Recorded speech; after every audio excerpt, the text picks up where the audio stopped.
Following manga recommendation is rated mature for adult audiences. Minors, please do not interact. Let's talk about Do Women Need Sex Entertainment? This series is published by Titan Manga and it took me completely by surprise. The series takes place in COVID times and we are following a 28-year-old woman who is broke, single, and just got laid off, so she's desperately looking for a job. Fortunately enough for Sono, she didn't have to struggle all that much because one of her friends referred her to a brand new job, but this job is unlike any other office job because she finds herself working at an escort service for female clients. And Sono is freaked out, rightly so, because the friend didn't even warn her. She just walked into her brand new job and then got hit with all of these things. At the beginning of the story, we observe how Sono just is unsure about this whole business, who was actually the clients, and why it's even needed. And despite the odd circumstances, Sono finds herself in a very healthy work environment with a great coworker, Saori, and the male escorts are actually quite nice. And when I say they're nice, I mean in a very genuine way. They're very patient and caring towards Sono,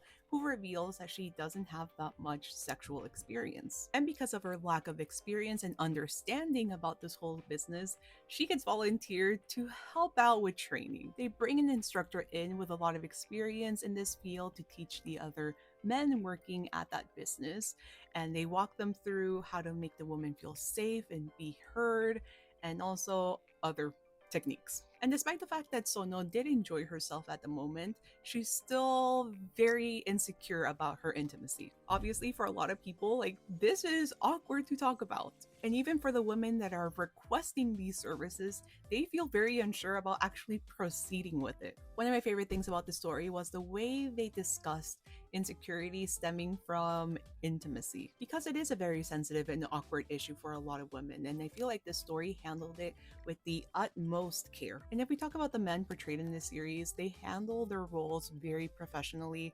So they make the women feel heard, they make them feel seen, they don't just go into the act.